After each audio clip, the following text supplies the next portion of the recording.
Merci à vous d'être là, si nombreux. Je ne sais pas ce qui se passe en ce moment, mais le futur attire du monde et nous, ça nous fait bien plaisir. Merci beaucoup à toutes celles et ceux qui ont déposé leurs exosquelettes à l'entrée sans que nous l'ayons précisé. Ça aussi, ça nous touche beaucoup. C'est une marque de délicatesse, on apprécie. Merci. On vous demande cependant quand même de déconnecter vos lunettes à réalité augmentée, ainsi que tous vos métables, donc vos t-shirts à commande vocale et autres bijoux énergènes, afin de préserver l'intimité du moment que nous allons vivre. Merci encore d'être là. Merci à toi, Joël.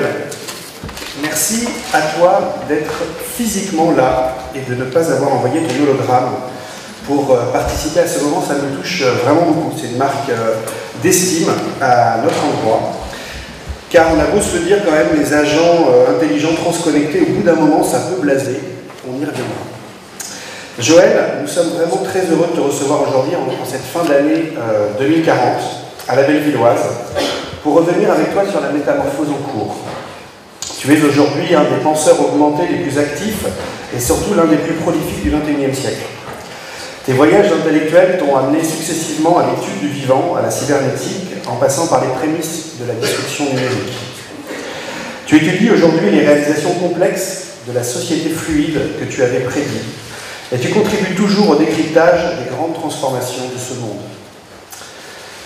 À voir notre société telle qu'elle existe aujourd'hui en 2040, on relit avec un immense plaisir tes grands ouvrages, comme Le Macroscope, L'homme symbiotique, Surfer la vie, ou L'homme augmenté est-il encore un homme aux éditions Flo, controverse planétaire que l'Institut des futurs souhaitables a organisé à Valladolid en 2021. À l'époque, tu nous parlais déjà dans tes livres d'une société transversale, marquée par un nouveau rapport au monde et par l'avènement de grands communs collaboratifs. Tu mentionnais la naissance d'un homme bionaute qui voyage au centre de la vie pour en explorer les frontières. Nombre de tes intuitions que tu as formulées se sont révélées porteuses d'avenir et constituent la réalité d'aujourd'hui. Car aujourd'hui, en 2040, nous vivons effectivement un quotidien marqué par la présence de grands réseaux décentralisés, une éco-société qui a radicalement repensé son rapport à soi, aux autres, aux objets. Nous sommes entourés de logiciels proactifs qui nous aident à prendre soin de nous, des autres, et à rationaliser notre consommation pour protéger notre environnement commun qu'est la planète. Joël, tu as fait la une récemment, car tu as été nommé premier passeur-connecteur du tout nouvel ordre transnational de l'audace, ordre qui honore les acteurs de la métamorphose qui ont contribué en leur temps au grand shift, le basculement du monde. C'est une très belle cérémonie multidimensionnelle qui a loué la pensée positive que tu as développée dans cette période de mutation profonde pour sensibiliser le plus grand nombre à un amour du futur qui innerve aujourd'hui toute notre société en commun. Alors Joël, je te savais conspirateur positif à l'époque où on s'est connus. Qu'est-ce que cela fait d'avoir cet agrafe en graphène verte fluo que tu portes par nous? D'abord une émotion totale parce que, comme tu sais, j'ai essayé d'avoir, je pense à l'époque où on le faisait, l'audace d'une pensée positive sur le futur, pour donner envie aux jeunes de construire le monde qui vient et plutôt que de subir cet avenir. Et d'ailleurs, pour faire un peu d'histoire, le thème de notre fameux forum Changer d'air, dont le premier avait eu lieu en 2013, le second en 2014, le troisième en 2015, à la Cité des Sciences, qui s'appelait jadis la Cité des Sciences, qui s'appelle maintenant la Cité des Sens, à cause de l'émotion que l'on veut communiquer. Le thème de 2015, pour faire un peu d'histoire, un peu regarde, c'était « Après le numérique, le retour de l'humain ». Et donc, si tu veux, je suis très heureux d'avoir reçu cette décoration parce que je prône qu'au-delà de la gadgetisation numérique, ce qui nous a ressassé dans les années 2010, 2020, même début 2030, on arrive maintenant, en 2040, en fait pour mes 103 ans, à un monde qui, malgré, je dirais, la gadgetisation, la billgatisation du monde, est un monde qui se rapproche du lien social et du lien humain. Et ça, tu as contribué dans l'Institut du futur souhaitable, et moi j'ai essayé d'y contribuer, comme tu l'as dit, et je suis très heureux d'avoir reçu cette décoration. Écoute, Le plaisir était vraiment palpable dans cette cérémonie parce qu'il y avait tous nos vieux compagnons de route, les Spartans, les Chamengo, tous ceux qu'on traitait d'utopistes et finalement qui ont eu raison. L'utopie, c'est la façon de construire le futur. Rappelle-toi Thomas More, là aussi on fait de la grande histoire. C'est que l'île de l'utopie, l'utopia, c'était les hommes qui construisent leur avenir ensemble et qui se réunissent collectivement pour construire leur avenir. Alors on comprend que la religion, les religieux n'aient pas aimé ça du tout, puisque seul Dieu avait le droit de fixer le cahier des charges du futur des hommes. Or les hommes prenant en charge leur destin, on a dit que ce sont des utopistes. Et le mot est resté, de manière péjorative. Mais il faut revendiquer le retour à l'utopie. Et là, on y est en plein en 2040. Alors pour vous dire, on a préparé évidemment ce dialogue ce week-end dans ta maison de campagne urbaine que tu as imprimée toi-même. J'ai découvert là vraiment, j'étais vraiment estomaqué par la déco fantastique que j'y ai trouvée et surtout le tout était fait en optimisant le moindre espace pour le rendre à énergie positive. Alors comment as-tu réussi à mettre le beau service de l'utile dans cette belle propriété? D'abord, tu dis que je l'ai imprimé moi-même, j'ai quelques amis qui m'ont aidé avec des imprimantes 3D chinoises, mais surtout des imprimantes 3D de très grande taille qui font finalement comment dirais-je, les échafaudages. Le reste a été assemblé, les meubles ont été imprimés par des imprimantes 3D, beaucoup d'objets aussi, mais surtout, ce dont je suis assez fier, c'est le toit. Parce que le toit, il est fait de tuiles de Bourgogne, des tuiles empilées les unes sur les autres, mais ce sont des tuiles solaires. Parce qu'elles sont peintes d'une peinture solaire qui capte l'énergie et ces tuiles étant connectées les unes avec les autres, transforment la totalité des toits pour obtenir de l'électricité. Et également, j'ai dans le jardin, tu l'as vu d'ailleurs en arrivant, ça t'a un peu frappé, c'est pas en verre, on se cache un peu, une sorte de bonbonne qui est d'hydrogène. En fait, c'est pas du gaz ou du GPL, comme on avait déjà dit dans les années 2010, c'est en fait de l'hydrogène. Et cet hydrogène sert à faire marcher ce qu'on appelait jadis une pile à combustible, en abrégé PAC, qu'on appelle maintenant une pile à hydrogène, qui fabrique de l'électricité tout le temps. Et cet hydrogène lui-même, je peux le produire aussi par électrolyse de l'eau. L'eau H2O, avec le solaire de mon toit, je fais l'électrolyse de l'eau et je produis de l'hydrogène. Donc il va dans cette bonbonne et fabrique de l'électricité. Et puis tu as dû voir que le gazon était super bien tondu, tu as remarqué? Il était magnifique. Mais tu sais pourquoi? Non. Parce qu'il est génétiquement à pouce contrôlé. C'est-à-dire que le pouce ne dépasse pas une certaine hauteur. Il reste un petit gazon, genre un green de golf, tu vois. Il est génétiquement contrôlé, ce n'est pas des OGM, c'est véritablement ce qu'on appelle maintenant la biologie de synthèse, qui a été une révolution des années 2030 et qui maintenant devient en application constante en 2040.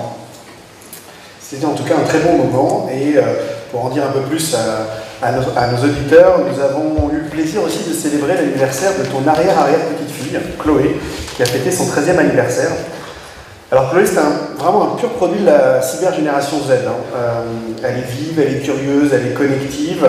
Et moi, j'ai été halluciné de voir que, en plus que de suivre sa scolarité, eh bien Chloé, elle travaille comme chef de projet ludo-éducatif. Oui, d'abord, elle est chef de projet de 13 ans, elle a payé, elle a un salaire. Mais surtout, c'était son anniversaire qu'on a fêté dans la maison de campagne. On a préparé un peu l'émission. Et elle avait un gâteau d'anniversaire avec des bougies. Et on a été chercher du pain complet à la boulangerie du coin avec l'électro-iota. Et si tu veux, je voudrais bien rappeler qu'en 2040, au moment de l'anniversaire de Chloé, le pain de campagne, le gâteau d'anniversaire, l'habillement classique sont des choses que l'on revendique. La gadgetisation technologique, comme je disais tout à l'heure, c'est une chose, mais ce n'est pas notre culture. Enfin, ce n'est pas la culture de beaucoup de gens. C'est de revenir à des choses qui comptent sur la relation humaine, sur l'esthétique.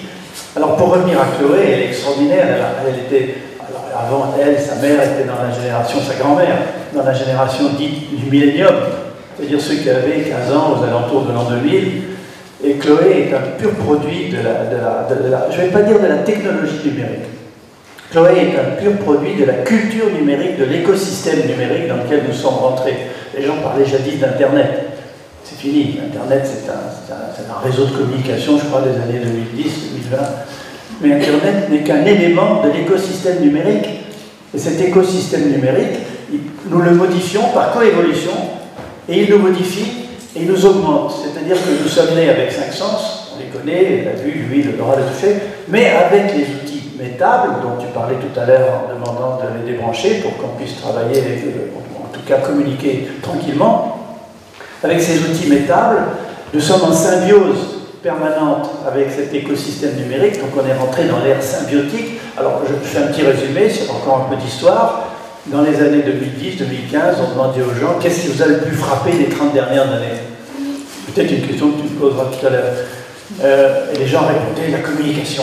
C'est la télévision connectée, c'est le téléphone, le smartphone, comme on l'appelait jadis. Tout ça, c'est la communication. Mais non, maintenant, on est passé de l'ère de la communication à l'ère de la symbiose.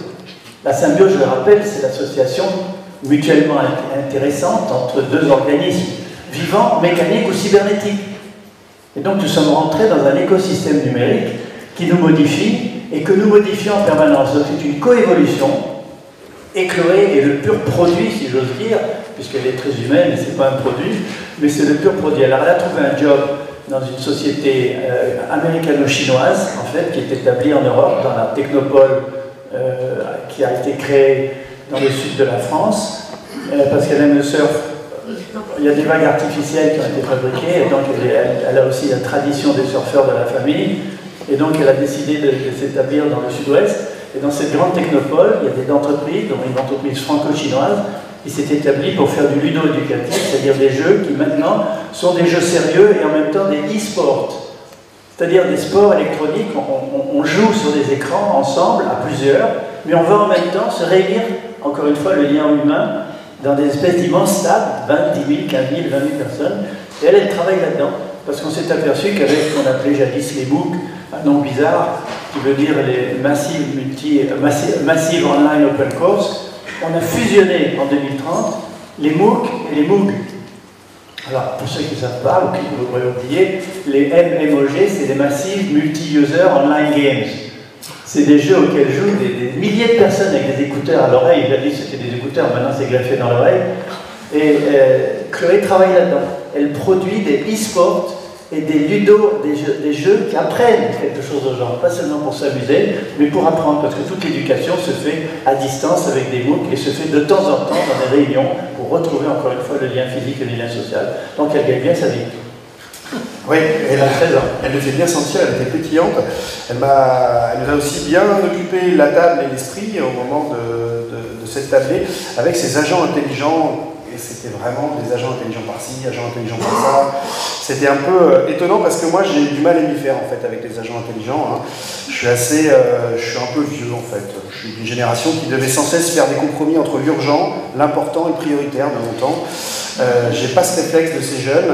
Ce qui est sûr par contre, c'est que ces agents intelligents, ça a profondément transformé le travail. Ah, complètement. Elle les utilise tout le temps. Moi aussi maintenant je les utilise régulièrement. On parlait, rappelle-toi, dans les années 2010 de la robotique.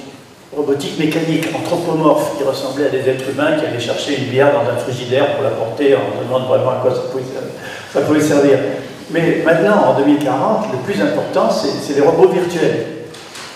C'est-à-dire des robots qui jouent le rôle d'humain. Par exemple, ils ont remplacé, et ça c'est un gros problème pour le chômage, ils ont remplacé des cols blancs. C'est-à-dire des avocats, des médecins, des professeurs, des consultants, sont remplacés par des robots virtuels qui ont pris leur place carrément sur le réseau Transnet, qui a remplacé Internet dans l'écosystème numérique, et ces agents intelligents qui sont partout. Il y en a même d'ailleurs, c'est très marrant, que l'on transforme en petits animaux d'apprivoiser. On peut leur donner la forme qu'on veut, ils sortent de l'ordinateur, et comme on a des hologrammes partout, on peut même faire un match de foot avec des petits personnages sur son tapis, c'est projeté par 3 ou 4 caméras holographiques. Et alors, ces robots sortent, on peut les faire sortir de l'ordinateur et devenir des pets, on dit ça en anglais, c'est-à-dire des petits animaux de compagnie, on les appelle comme ça, on clique du doigt et ils font des trucs. Mais en général, moi je me sers surtout de robots, d'agents intelligents sur, c'est même plus les tablettes, ce sont des systèmes qui nous entourent complètement dans des murs 3D, il suffit de faire des gestes et de parler, on est compris.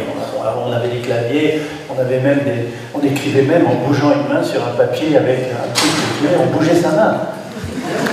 Et alors que maintenant, si tu veux, il suffit de faire des gestes, de cligner des yeux, comme on cliquait jadis avec des souris, on cligne des yeux, et donc ces agents sont proactifs, tu l'as très bien dit, ils suivent tout le temps ce que l'on fait, on peut se débrancher heureusement, mais ils suivent ce que l'on fait, ils te disent attention Joël et Mathieu Baudin, et il attend que tu lui envoies, pas l'article parce qu'on n'écrit pas des articles, mais que tu lui envoies par la pensée directement de ton cerveau, l'information dont tu lui as parlé l'autre jour et tu as oublié de donner la référence de ce site Transnet qui le passionne.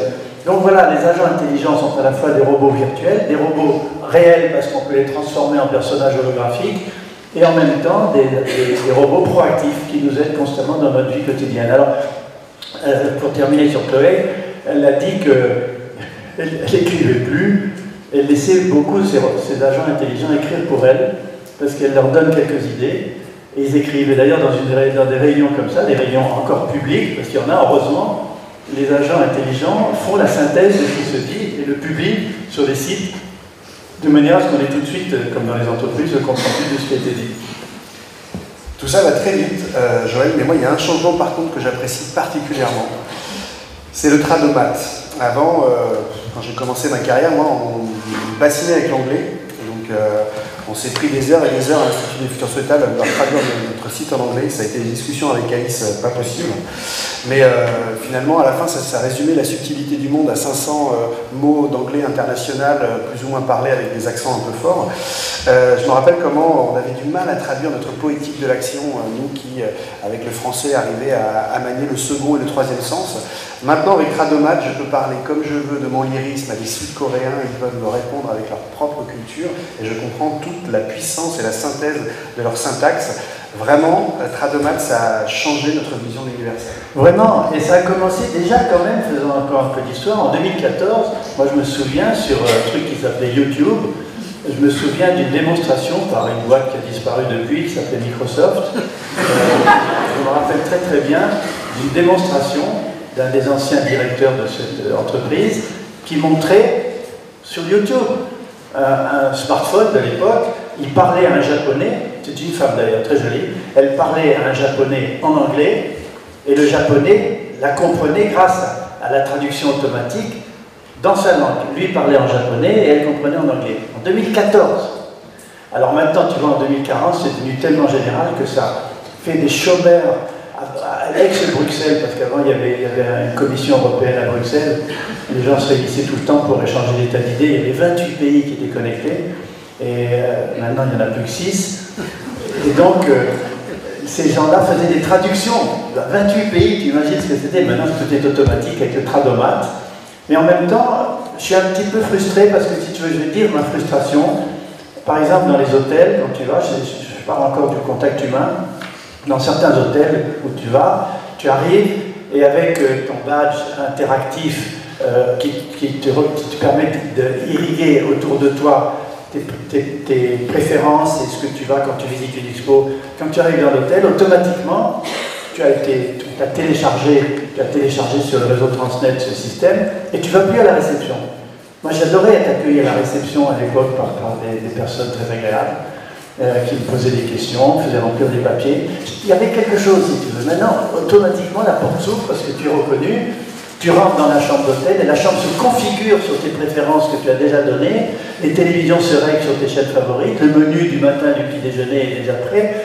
Bon, je veux bien, le Tradomat c'est extraordinaire, mais quand il y avait un interprète qui se trompait, qui était entre une personnalité et une autre, il y avait quelque chose, si tu veux, d'une erreur humaine qui me plaisait bien.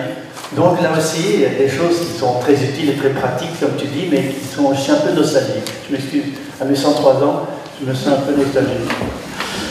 Comment te laisse surprendre dans un monde où tout est déjà mis dans des données? Comment on se laisse surprendre? Se faire surprendre. Mais la surprise, elle est justement dans la diversité de l'intelligence humaine. Je m'explique. Beaucoup de gens, des gens comme Ray Kurzweil, un célèbre scientifique américain, qui est devenu président, qui a été racheté par Google. À l'époque, Google avait créé. Google a été tellement contrarié par les gouvernements, parce que je rappelle que GAFAMA, à l'époque, on les appelait comme ça, Google, Apple, Facebook, Amazon, Microsoft, Alibaba, sont devenus des entreprises États. Et donc les États-nations se sont vengés.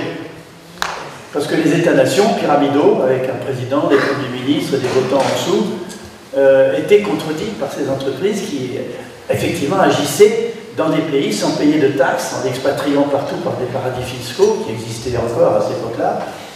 Et donc, ils ont été très contredits et très contrariés. Il y a des lois qui ont été élevées contre eux par les entreprises, par les États-nations. Mais nous, ce sont nous les citoyens, par co-régulation citoyenne, en pratiquant une sorte de cyber-boycott, qui ont permis à certains moments de contrer le pouvoir de ces gens-là. Donc, la surprise, si tu veux, ne vient plus simplement de la technologie, de l'invention technologique, mais la surprise vient du contact de la diversité humaine dans la société en réseau que nous avons construite, la société collaborative dont tu parlais tout à l'heure. Et l'émerveillement de la diversité vient du fait, et c'est là où je termine, que notre cerveau a changé. Déjà, les millennials, comme vous voyez, qui est post-millénial, déjà leur cerveau a changé. Il y a un truc qui s'appelait à l'époque l'IRM fonctionnel, ça a complètement changé. Maintenant, il suffit de mettre une sorte de cagoule sur la tête et ça marche. On peut voir à l'intérieur du cerveau les zones qui sont activées, mais à l'époque, dans les années 2010, ça s'appelait l'IRM fonctionnel, permettait de voir quels étaient les endroits du cerveau qui étaient stimulés. Et donc, on savait qu'est-ce que les millennials et puis les post-millennials retenaient ou pas. Donc, ça, c'était la partie de l'époque. Mais le cerveau humain a complètement changé. Nous sommes des mutants. D'ailleurs, eux, je les appelais déjà en 2012, en 2014, des MHBG, c'est-à-dire des mutants hybrides bionumériques géolocalisés. Ils le sont de plus en plus. Alors pourquoi le cerveau a changé? Parce que, comme disait Ray Kurzweil, que je viens de nommer, nous avons atteint le point de singularité. Il est prévu en 2050, mais on y est presque déjà. Et ce point de singularité, c'est un point où les machines, les robots et les réseaux des ordinateurs entre eux deviennent plus intelligents que nous. Il y a des gens qui ont eu peur de ça. Mais en fait, ce n'est pas un problème. C'est parce qu'en devenant plus intelligents que nous, tout ce qui est machinal peut être fait par ces machines. Tout ce qui sont des tâches lourdes, administratives, qui prenaient du temps, sont faites par eux. Et donc, c'est là où je veux en venir, ça dégage dans notre cerveau des dimensions qui étaient jusqu'alors brimées, occultées. Un peu comme à l'époque de la machine à vapeur, la machine qui a soulagé l'homme de la force musculaire, où les hommes étaient au Moyen-Âge et après le Moyen-Âge soumis à des tâches de couper du bois, tirer des charrettes, pomper de l'eau. Le fait que la machine a pris le relais de ça a libéré dans le cerveau des activités qui ont conduit à l'art, à la musique, à la science, à la création. Eh bien, nous avons vécu, et nous allons le vivre encore plus avec le point de singularité, le désengagement dans notre cerveau d'autres dimensions humaines, comme la générosité, l'altruisme, l'empathie, le respect des autres, le respect de la diversité, la créativité collective, qui sont aujourd'hui inhibées. Et donc, pour revenir à ta question et en finir, la surprise vient de ces nouvelles dimensions du cerveau qui dégagent en 2040, encore plus en 2050, des nouvelles avenues pour la création complètement inconnues, où la musique et l'art seront évidemment toujours là, mais retransmutés sous d'autres formes. Le point de singularité, j'aimerais qu'on se regarde pour la fin, parce que ça a non seulement bien effrayé notre jeunesse, la Singularity University en Californie, il y avait quand même un nombre de gens à la fois talentueux et complètement fous qui s'étaient regroupés pour essayer d'accélérer ce mouvement vers le point de singularité. Il y a quand même quelque chose, moi, dans cette grande mutation qui m'a étonné et agréablement surpris, c'est cette interconnexion personnelle au reste du monde. Et ça, c'est en grande partie dû au Sybionte qui innerve tous nos unitcoms respectifs que nous avons en ce moment. Alors le Sybionte, il faut que je fasse un tout petit peu d'historique, puisqu'on est en 2040, mais il faut revenir presque un demi-siècle, puis un demi-siècle en arrière. Il se trouve qu'en 1975, je m'excuse faire une toute petite pub, mais on peut retrouver tous ces livres gratuits maintenant sur les systèmes de transmission directe. Les Kindle ont disparu, on transmet directement, la lecture se transmet directement dans le cerveau. On peut, si on veut, continuer à lire et même des livres en papier. Ça, c'est pas du tout disparu. Mais j'avais écrit en 1975 un livre qui s'appelait Le Macroscope, pour dire que le microscope permet de voir l'infiniment petit, le télescope l'infiniment loin, mais que le macroscope, c'est l'outil de l'infiniment complexe. Et dans ce macroscope, je prévoyais l'arrivée de ce que j'appelais le cerveau planétaire, c'est-à-dire que le fait que les humains, de l'intérieur, participaient à une nouvelle origine de la vie, une origine de la vie où nous nous transformons en neurones, et ces neurones communiquent entre eux, vous voyez, avec la cybersphère ou la noosphère que Gaillard de Chardin avait prévu dans les années 50, vous vous rendez compte où on va. Et donc j'avais prédit ce que j'appelais le Sybionte, cyb de cybernétique et bios de biologie. Un être vivant, fait de nous, communiquant les uns avec les autres et ayant sa propre façon de penser, en symbiose avec nous. Alors, tout le secret, ça a été de passer de cette association, de cet énorme système qui pourrait devenir Big Brother ou Frankenworld, à une véritable symbiose avec nous. Ça a été quand même, grâce aux humains, la transition des années 2020, 2030, 2040, 2050, et ça va se poursuivre encore plus. Ce symbion de vie, c'est un macro-organisme vivant. Il a son flux métabolique, son flux énergétique, les flux financiers qu'il traverse, et nous lui sous-traitons tout un tas de choses, puisqu'il est plus intelligent collectivement que nous. Nous lui sous-traitons tout un tas de trucs que nous ne voulons plus faire pour nous consacrer à la créativité, à la communication entre nous, à la création artistique, au loisir, au voyage, etc. Donc ce symbionte, il existe. C'était une prédiction en 1975, c'était une prédiction en 1995 dans l'homme symbiotique. C'est devenu un institut de recherche créé en 2009 qui s'appelle le Global Brain Institute, dont je faisais partie. Il existe toujours, maintenant il est fait de scientifiques du monde entier, et il étudie comment la relation entre les neurones du cerveau et les synapses peut démontrer comment prédire vers quoi va aller cet organisme planétaire dont nous sommes chacun les éléments agissant de l'intérieur. La grande question, c'est s'il pense. La grande question, si ce symbionte pense, il pense à quoi? D'abord, premièrement, et s'il pense, est-ce que c'est une pensée, une conscience collective? Et cette conscience collective peut conduire le symbionte et nous à aller vers où? Ça, c'est la grande question. Tu parlais de surprise tout à l'heure. Pour moi, ce serait une grande surprise de le savoir. Peut-être à 115 ou 120 ans. Alors juste, je m'excuse Joël, il y a mon Medi7 qui me signale qu'une voiture s'est garée automatiquement dans la Bellevilloise. Il faudrait juste que son co-utilisateur lui envoie un influx nerveux pour la remettre à sa place, car elle bloque l'entrée des robots stagiaires. Donc si vous pouviez le faire... C'est une voiture connectée, je suis désolé. Ouais, il faut se méfier des voitures connectées, quelquefois elles n'en font qu'à leur tête. C'est justement la preuve. Donc le co-utilisateur, si vous pouvez nous la faire rapide, là, ça serait bien. Moi, il y a 30 ans déjà, je n'avais pas le permis, car je pensais que la voiture, c'était vraiment un symbole d'immobilité, c'était pas une automobile en zone urbaine. J'arrivais pas à comprendre pourquoi les gens disaient « je suis dans un embouteillage » alors que c'était eux l'embouteillage. 30 ans plus tard, est-ce que le progrès c'est ça? C'est la voiture connectée? Ou est-ce que le progrès c'est pas de s'affranchir du transport pour aller vers la mobilité de l'esprit? Alors évidemment, on a passé dans les années 2010, 20, 30, 40, sans être optimiste, ça s'est réalisé vers les sociétés de la connaissance.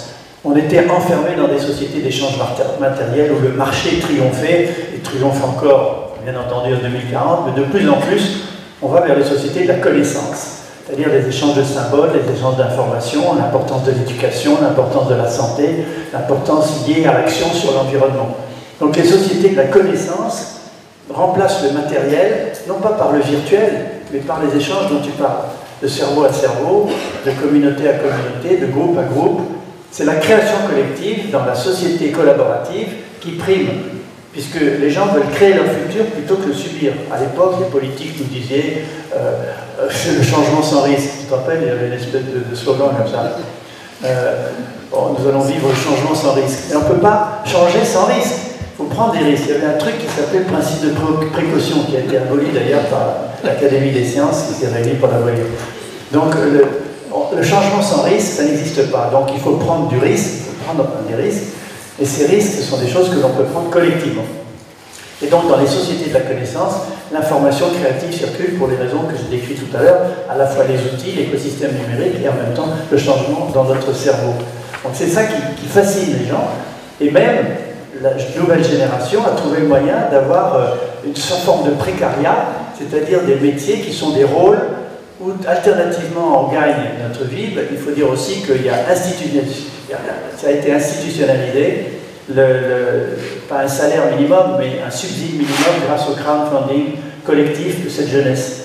Ils ont réuni un système de crowdfunding, de financement participatif sur Transnet, Transglobalnet, et ça permet à des jeunes de partir avec un bagage déjà pour pouvoir être créatifs, continuant ce qu'ils ont envie de faire, de jouer un rôle dans leur vie plutôt que d'avoir un job, comme on disait jadis, un CDI dans une structure pyramidale hiérarchisée. Donc ils acceptent la précarité, ils acceptent le risque, ils ne cotisent plus pour la Sécu comme je vous ai jadis ou pour leur retraite, mais ils travaillent entre eux, ils font des peer-to-peer jobs.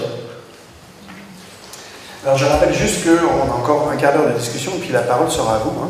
Évidemment, vous de 2040, vous avez bien compris le jeu. Moi j'aimerais qu'on revienne sur les controverses, notamment la controverse qui est en ce moment entre les shiftographes. Donc les shiftographes sont des historiens du grand basculement, comme vous le savez. Et notamment, ils ne sont pas d'accord sur ce qui a fait basculer positivement l'humanité. En fait. Le monde, à un moment donné, alors pour les Rifkiniens, c'est le coup marginal zéro qui a tout déclenché. Bon. Pour les Edgar Morinistes, c'est plutôt l'impression 3D de la pensée complexe. Pour les vivrettistes et tous les philosophes du Buen Vivir qui s'y réfèrent, c'est l'émergence d'une stratégie érotique mondiale. Donc, pour toi, Joël, l'élément déterminant qui est à notre franchise, c'est lequel? C'est la génération des post-millennials, ceux dont on a parlé avec Chloé. C'est eux qui, avec leurs différentes cultures, c'est une question de culture, les politiques de l'époque, les industriels, formés aux maths ou au droit. Tu sais, il y avait des grandes écoles qui formaient les gens en mathématiques. Et je m'en rappelle. Hein, il y avait des écoles X, je crois que ça s'appelait comme ça. Et puis l'autre, ENA. Et la plupart des politiciens, ou la plupart des industriels sortaient de X ou de ENA. Et ils se sont aperçus très vite que les maths et le droit ne permettaient pas de gérer la complexité. C'est exactement le contraire. On faisait des analyses au lieu de faire des synthèses. Donc tout ça, ça a disparu. Et la formation a été balayée par ça. Et donc, ce qui a balayé cette attitude pyramidale de la société top-down, comme on l'appelait en anglo-saxon, c'est la génération post-milléniale, c'est-à-dire ceux du type de Chloé. Et j'aime bien le vivret, la situation érotique dont tu parles, parce que je t'ai déjà dit que la cité des sciences s'est débaptisée la cité des sens, et que nous sommes axés sur l'émotion, parce qu'on s'aperçoit qu'on ne peut pas retenir dans la société de la connaissance sans émotion et sans partage. Donc avec le partage et l'émotion, la réduction du stress, par des tas de moyens dont on pourrait aussi parler, qui sont en activité en 2040, on a réussi progressivement à faire basculer cette société matérielle vers une société de la connaissance, une société collaborative de la connaissance.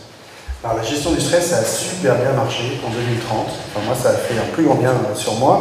Et surtout, ça a permis de réaliser une société qui aime son futur. Et ça change pas mal les choses. On a du mal, quand on voit les images d'archives, à comprendre pourquoi en 2014, on était autant obnubilé par le négatif dans les médias. Par l'aspect négatif, le miroir négatif. Alors, on a une réponse à ça. Les études ont été faites et maintenant, en 2040, on sait pourquoi. D'ailleurs, j'avais écrit en 2014 un article dans la Tribune sur ce sujet. Et il reste toujours, il a fait date, comme l'article que j'avais écrit sur les imprimantes 3D en 2006 dans Le Monde, que j'appelais les MUP, les micro-usines personnalisées. Donc désolé de parler un peu de moi, mais ce sont des balises dans notre histoire, de 2010 à 2040. Donc j'avais écrit un article dans la Tribune qui expliquait ce que tu dis. Pourquoi les médias nous renvoient une image catastrophique du monde? On le sait. Il y a eu des études psychosociologiques faites dans de nombreux laboratoires dans le monde, et on sait pourquoi. C'est en fait nous, avec notre vieux cerveau, l'ancien cerveau, qui programmions les médias à nous envoyer des mauvaises nouvelles. Pourquoi? Parce que les mauvaises nouvelles permettent la mémorisation d'actions qui nous permettent de chercher à les éviter, donc c'est une question de survie. C'est un phénomène darwinien. Nous sommes nés avec un cerveau biaisé. En anglais, ça s'appelait, à l'époque, ça s'appelle toujours Negative Brain Bias. Ça veut dire que le cerveau est biaisé pour retenir beaucoup plus les mauvaises nouvelles que les bonnes. Parce que c'est une question de survie, c'est darwinien.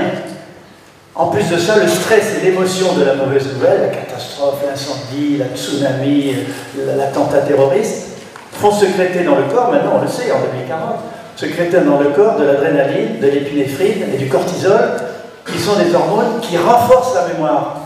Donc quand les médias de l'époque, et encore un peu maintenant, font leur sondage, les gens se souviennent de catastrophes. Ils disent, bon, ben, on va revendre ça, puisqu'ils sont dans le métier quand même de vendre du papier. Et donc finalement cet article a quand même créé un engouement auprès des médias qui fait qu'ils ont progressivement un peu changé. Donc soyons pas optimistes, c'est un vieux mot, parce que jadis on parlait des optimistes et des pessimistes. C'est fini maintenant, on parle des opti-pessimistes. Ce sont des gens qui sont à la fois capables d'être réalistes, pragmatiques et objectifs. Donc on n'a plus une culture binaire, on a une culture complémentariste. Et donc finalement, on sait pourquoi le miroir du monde était aussi catastrophique. Et pour paraphraser le célèbre Marshall McLuhan, le sociologue des médias, en 1960, qui disait déjà « Good news is no news ». Les bonnes nouvelles ne sont pas des nouvelles. Les seules bonnes nouvelles, c'est la pub. Alors Alors moi, côté optimisme, je suis assez vieux jeu. Hein, donc, d'ailleurs, on s'est habillé vieux jeu. Hein. Carrément. Vous pourrez peut-être expliquer pourquoi on est habillé comme ça quand même. En 2030, il y a eu un petit retour du costume. Donc on est un peu vintage par rapport à 2030. Mais moi, il me plaît bien ce costume parce qu'il me rappelle celui de mon arrière-grand-père. Donc on s'est mis comme ça, on s'est mis à l'unisson. Parce qu'il m'a envoyé un influx neuronal qui m'a inspiré ce matin pour choisir ce costume. Donc bref, on avait dit qu'on n'allait pas le dire. Bon. En 2014, c'est aussi, il y a quelque chose aussi, moi, dont je me rappelle, alors j'étais jeune à l'époque, hein, mais c'est que la première fois l'humanité a été battue au Shifumi. Alors c'est le pierre, ciseaux, caillou, je sais plus quoi. Et je crois qu'on a des images d'archives, il me semble. Moi, ça m'avait un peu, ça m'avait rendu perplexe. Hein. C'était les Japonais. Alors eux, à l'époque, ils avaient vraiment l'art de faire des trucs intéressants. Et donc la technique, c'était que le robot, lui, regardait les micro-mouvements d'anticipation du muscle, qui fait qu'il nous latait à chaque fois, et donc on était plié au Shifumi à partir de 2014. Alors je suis vraiment désolé pour les images d'archives, ça fait mal aux yeux. C'est pas neuronal, et je comprends pas pourquoi à l'époque on s'allumait les yeux avec la 2D, mais en tout cas c'était comme ça que on regardait les trucs. Donc est-ce que tu te rappelles de la réaction de l'humanité par rapport à cet événement de 2014 ? Oui, c'était un événement, mais il a été noyé dans tout un tas d'autres événements, parce que quand j'ai parlé des e-sports, c'était devenu une folie.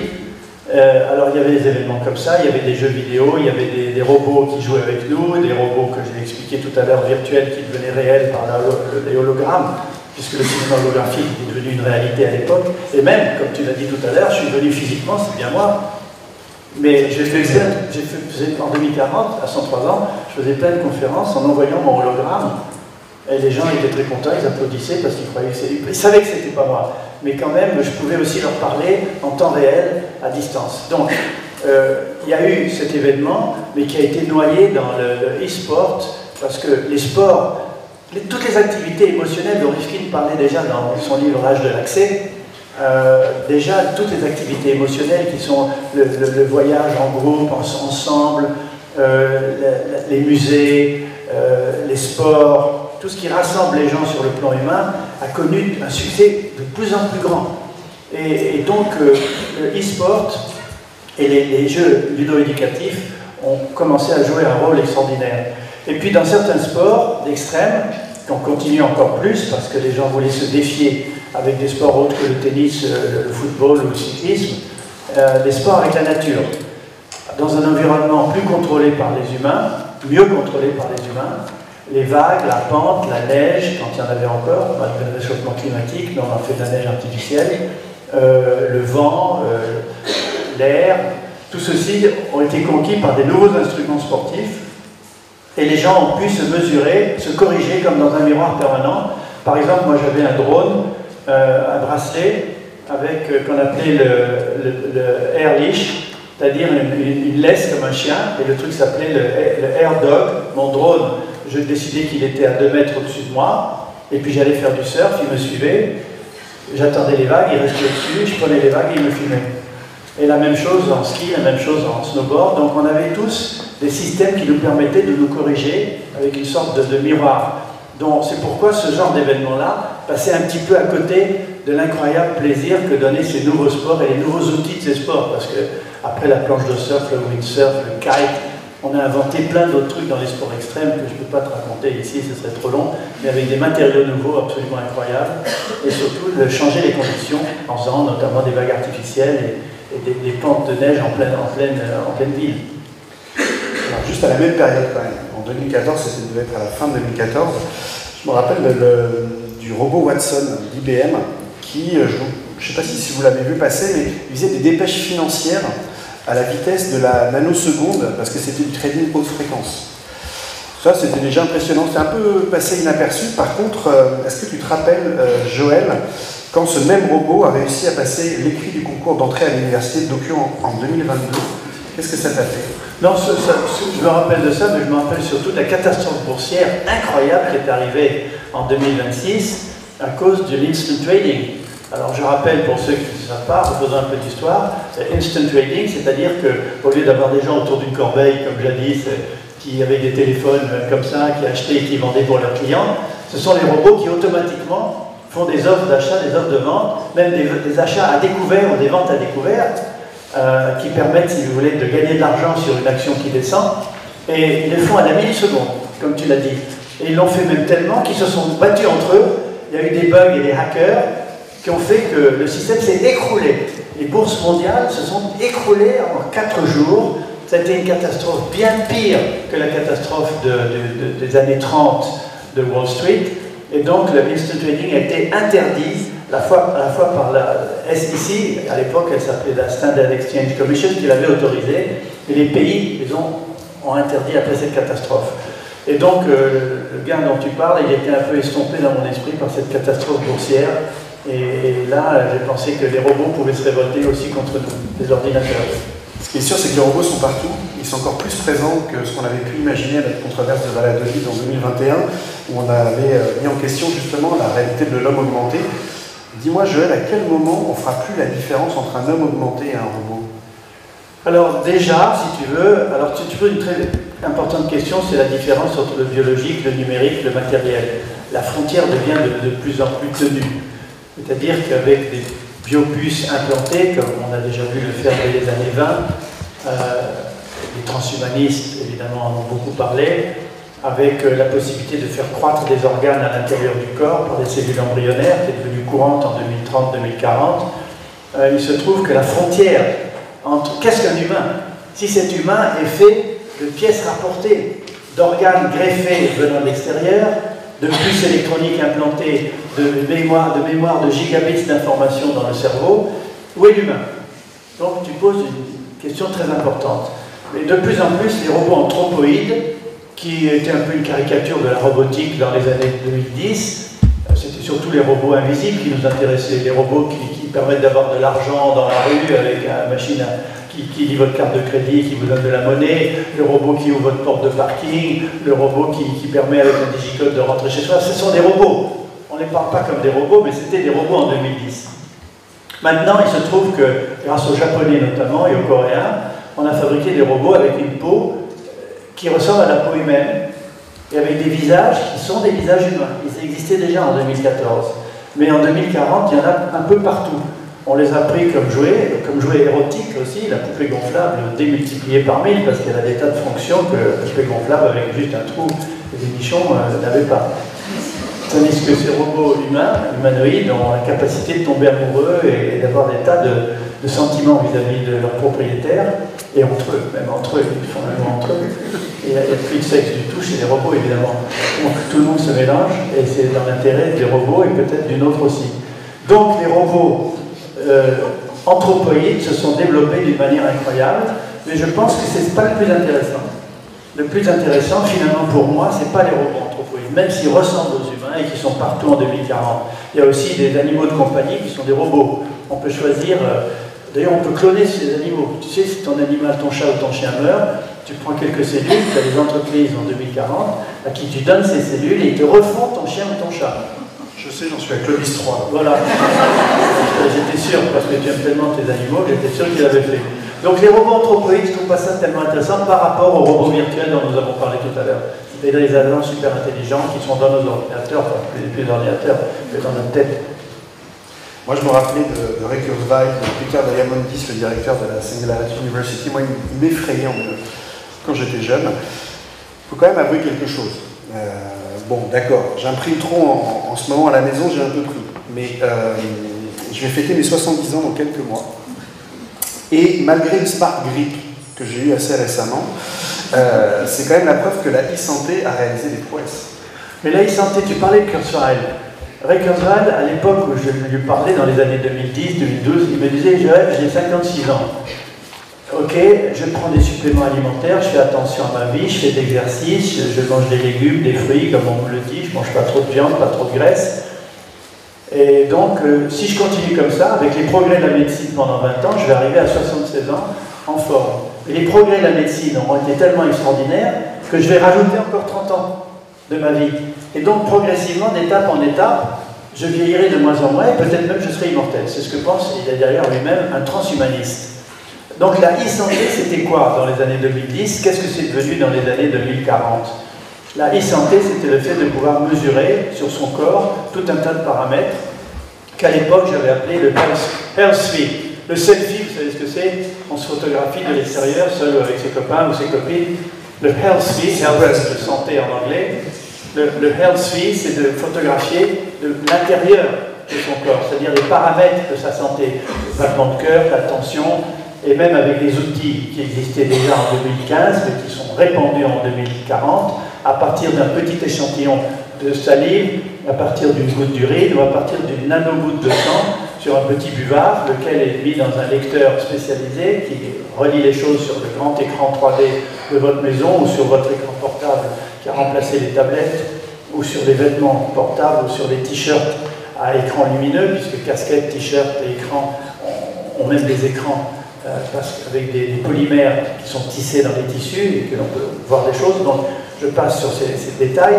La e-santé est devenue un élément qui a bouleversé complètement l'industrie pharmaceutique, l'industrie cosmétique et l'industrie agroalimentaire. Pourquoi? Parce qu'enfin est devenu possible en 2030, 2040, ce qu'on a appelé, avec beaucoup d'espoir dans les années 2010-2020, et qui est devenu une réalité, la prévention quantifiable. Le fait que l'on peut prévenir des grandes maladies et évaluer les résultats de ce que l'on fait. On a découvert que l'épigénétique, et ça c'est une des grandes révolutions des années 2030, l'épigénétique est une discipline qui est née dans les années 2005 à 2015. L'épigénétique, c'est la modulation de l'expression des gènes par le comportement. Ce que l'on mange, l'exercice qu'on fait, comment on lutte contre le stress, le plaisir qu'on a de faire ce que l'on fait, le réseau social et familial, influence sur l'expression, l'inhibition ou l'endormissement de certains de nos gènes.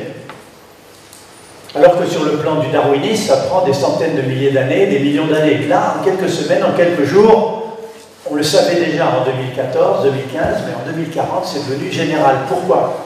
Parce qu'on a trouvé que des éléments naturels, des aliments combinés entre eux, certains aliments, dont on parlait déjà jadis à l'époque, le thé vert, le jus de grenade, le chocolat, le vin rouge, certains aliments combinés entre eux font que l'épigénétique réveille certains gènes et en endort d'autres. Mais là, avec ce que tu dis, la e-santé, on a la possibilité de le mesurer en permanence, avec des bracelets, avec des lunettes spéciales, avec des semelles de chaussures, avec des vêtements qui ont des capteurs sur le corps. Et donc, on peut, je ne vais pas dire se rassurer, mais savoir que ça a un effet, qu'on peut faire quelque chose pour soi. Mais en même temps, ça a un effet inverse, c'est que ça peut rendre anxiogène. Le fait de mesurer, de ne pas être dans la norme, de ne pas être dans le coup, de passer son temps, ce qu'on appelait jadis le quantified self, la mesure de soi-même. Les gens mettaient même ça sur Internet, il y avait un truc qui s'appelait Facebook qui a disparu, où les gens mettaient sur Facebook leurs paramètres de santé, comme si ça nous intéressait. Donc ils mettaient ça, et c'était devenu une espèce de folie à l'époque, en 2015-2020. Donc si tu veux, la e-santé a bouleversé des grosses industries comme celle que j'ai mentionnée, l'industrie pharmaceutique qui a disparu d'ailleurs au profit d'une industrie de santé qui était un peu genre médecine chinoise. On ne paye pas son médecin quand on est malade, on le paye que quand on est en bonne santé. Dernier petit échange, moi dans le temps j'avais des amis pierre-rabistes. Donc c'était un courant à l'époque.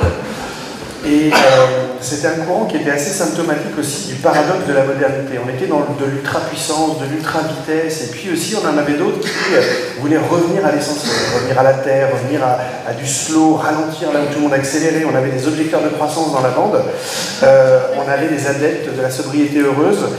Je me rappelle même d'un TEDx en 2014, ça devait être au Théâtre du Châtelet, devait y avoir Laurent Alexandre qui était un peu l'apôtre de l'immortalité qui nous avait un peu glacés tous dans la salle, et Damasio qui avait rebondi sur ce TED en parlant de il ne faut pas être transhumain, il faut être très humain, il faut revenir à la transhumanie, à ce retour vers l'essentiel.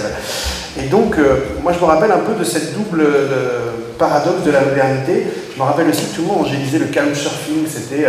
alors tout le monde avait des canapés à l'époque, maintenant ça se fait plus, mais ce qui était sûr, c'est que l'idée c'était que puisque vous avez un canapé, vous avez donc la possibilité d'héberger quelqu'un. Et ma foi, si à l'époque on avait pu réinitialiser mon grand-père, il m'aurait dit que de son temps ça s'appelait de l'hospitalité, tout ça. Donc, qu'en est-il aujourd'hui de ces aspirations à la décélération ? Plus que jamais. C'est incroyable ce que tu dis, mais quand tu parles de Damasio et de Laurent Alexandre, moi à l'époque j'étais beaucoup plus Damasio que Laurent Alexandre. Beaucoup plus que pour l'humain que pour le transhumain. Et je trouvais à l'époque, et je continue à le penser parce que ça n'a pas tellement bien marché, cette culture transhumaniste, que le transhumanisme est à la fois égoïste et élitiste. Et je ne me suis pas trop trompé, parce qu'il y a eu une espèce de révolution contre le transhumanisme, considérant que la mort a besoin de la vie et la vie a besoin de la mort. Il y a un recyclage permanent de tout dans l'univers, et par conséquent, le transhumanisme c'est quelque chose d'élitiste, se payer les biopuces qu'on insère dans le corps, des transplantations d'organes pour être comme un avion qui est nickel après 30 ans d'âge parce qu'il est tout le temps renouvelé, ça n'a pas plu du tout aux gens, donc ils sont un peu bourrés. Mais pour revenir à ta question sur la décélération, la grande question c'est se débrancher. En 2040, on cherche à se débrancher. On cherche à trouver le temps d'aller marcher dans la forêt, il y a des arbres, évidemment, encore, heureusement, qu'on a préservé, de parler aux enfants, de parler à ses petits-enfants, ses arrière-petits-enfants, parler en famille, parler en groupe, créer, comme je l'ai dit tout à l'heure, sur le plan artistique, sur le plan pictural, musical, architectural. Et donc, le slow, le flux, plutôt que le rapport de force, le rapport de flux, qui implique un échange, et donc une information sur ce qu'on donne et sur ce qu'on reçoit, du win-win, sont des valeurs qui ont été conquises dans les années 20, enfin 2020, et qui sont montées progressivement en 2030-2040. Donc malgré l'écosystème numérique dont j'ai parlé dès le début, malgré les outils de connexion permanente du cerveau vers l'écosystème numérique, malgré les incroyables outils de réseaux sociaux, qu'on n'appelle plus du tout des réseaux sociaux parce qu'ils sont intégrés à nos neurones, nous recherchons tous le débranchement, la méditation, la réflexion, la relation humaine, la réflexion sur nous, sur ce que nous sommes, où nous allons. Et comme je l'expliquais, je termine là-dessus, c'est que les nouvelles dimensions de notre cerveau qui ont été ouvertes par le fait qu'à partir du point de singularité, et un petit peu avant, les machines et les robots et le symbionte deviennent plus intelligents que nous avons dégagé dans notre cerveau d'autres dimensions, et ce sont dans ces dimensions-là que nous recherchons dans notre action quotidienne et dans notre action pour construire ensemble l'avenir 2100. Merci Joël.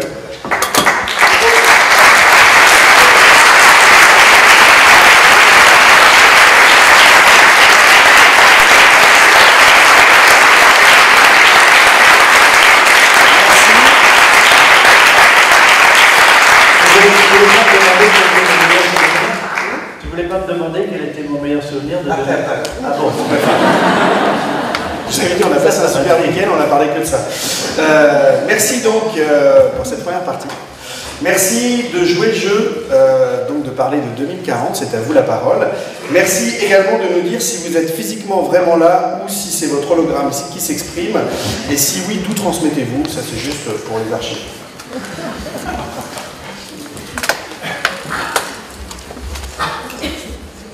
J'ai votre question, donc... Ah, il a répondu. Une autre question? Là, au milieu.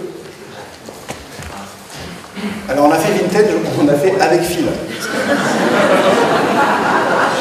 C'est vrai que passer un coup de fil, c'est assez un peu hérétique, même en 2014. C'est un coup de fil, carrément, là. On faisait ça à l'époque. C'est vraiment vintage avec le costume, ça va avec. Et on a un tireur de fil. Ça, c'était un truc qui se appliquait à la Renaissance. Un filou. Oui. Bonsoir. Bonsoir. Donc on est bien en 2040, je suis bien présent physiquement. Merci de cet honneur. J'ai une imprimante 3D qui m'a fait ma maison. Vous êtes où? Vous pouvez vous Pardon, lever? je suis là. Là. Ah là, d'accord. Ok. Donc j'ai une imprimante 3D qui a fait ma maison. J'ai des robots qui font toutes les tâches que j'ai pas envie de faire. Par contre, qu'est-ce que je fais pour mes 60% de chômeurs? C'est quoi l'important de Pour les 60% de chômeurs. Ah bah il y a beaucoup plus que ça. Les gens... il y a beaucoup plus que 80%. Le travail salarié a disparu. Les robots, les agents intelligents, les agents virtuels, non seulement avaient commencé à remplacer l'école bleue avec les robots dans les usines pour faire des voitures, des machines à laver, des ordinateurs, mais les robots virtuels ont remplacé l'école blanche.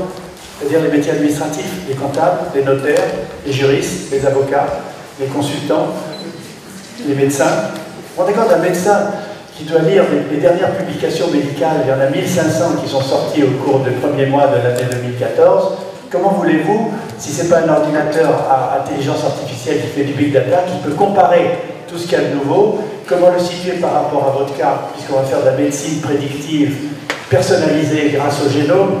Le génome, faire son génome complet, coûtera en 2020 500 €.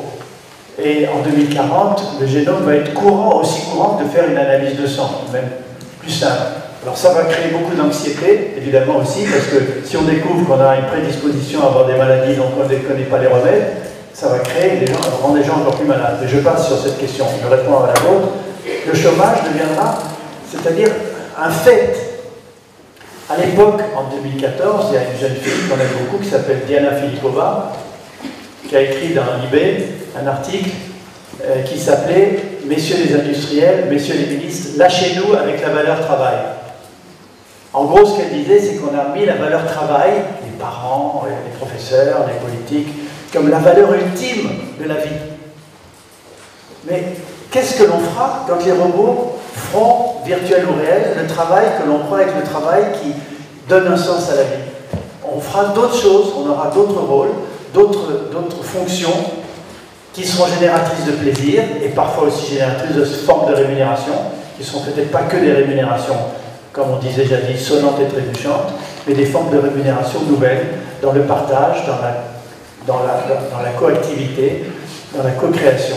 Donc le chômage, alors il y avait un président qui disait si le chômage continue à s'accroître, je ne m'en présenterai pas, mais c'est un truc complètement dépassé maintenant, puisque les chômeurs, on n'en parle plus par rapport au travail jadis salarié, c'est un fait de société que les gens ont changé de vie avec la possibilité d'être plus salarié et d'avoir une autre style de vie. Il faut inventer cette style de vie. Elle a commencé à s'inventer dans les années 60, les années 20, les années 30, les années 40 et 50. Elle va devenir de plus en plus réelle et de plus en plus constructive pour l'avenir dans la société des connaissances. Alors moi, il y a un truc qui m'a bien plu aussi, c'est que moi, quand j'étais jeune, j'étais amoureux des arts et des lettres. On m'a dit, tu veux pas choisir un vrai métier plutôt? Et maintenant, le vrai métier, il est fait par tous les robots, et les arts et lettres reviennent à la mode, parce que c'est le truc que les robots savent pas faire. Et il y avait une question. Oui, bonjour, bonsoir. J'ai 45 ans, je viens d'être diplômé. Donc, dans quel secteur je dois aller travailler et comment je vais vivre alors? Et de quoi je vais vivre? Quelle économie? Quel moyen de paiement? Comment je vais faire? Bon, écoutez, je ne peux pas vous donner toute la panoplie des choses possibles, parce que vous pouvez lire des bons livres d'économie récents. Si vous lisez le livre de Jeremy Rifkin, par exemple, je vous le conseille. Il va répondre à la question beaucoup mieux que moi. Il a écrit un livre qui s'appelle en anglais The Zero Marginal Cost Society, traduit en français aux éditions LLL, par la nouvelle société au coût marginal zéro. Il répond à votre question. On va vers ce qu'il appelle les collaborative commons, les communautés collaboratives. On a déjà des modèles un peu en France, dans les mutuelles, dans les mouvements associatifs, même des grandes banques comme le Crédit Agricole, le Crédit Mutuel, fonctionnent déjà sur ce système de réseau.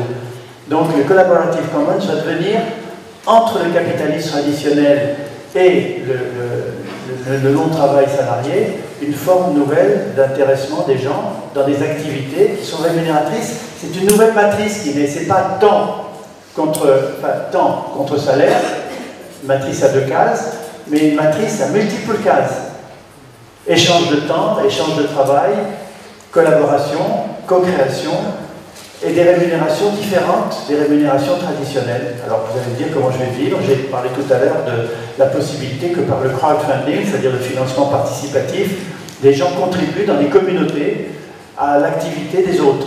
Pas seulement la leur, mais mettre des moyens pour que des gens puissent avoir un minimum vital qui leur permet à partir de ça de construire une base, de créer une entreprise.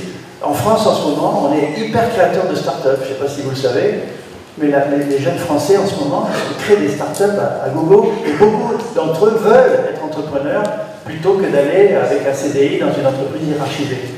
Donc réalisez le livre de Rifkin et il répondra beaucoup mieux que moi et beaucoup plus longuement que je ne peux le faire maintenant. Alors pour les start-up, c'était aussi vrai en 2014. Ça s'appelle des coopératives. Ça s'appelle des coopératives. Les coopératives. D'accord. Comme celle qui est ici d'ailleurs. Exactement. Voilà un modèle. Exactement. Un retour à l'essentiel. Une autre question. Plein de questions. Il y a ça et puis il y a le côté là-bas.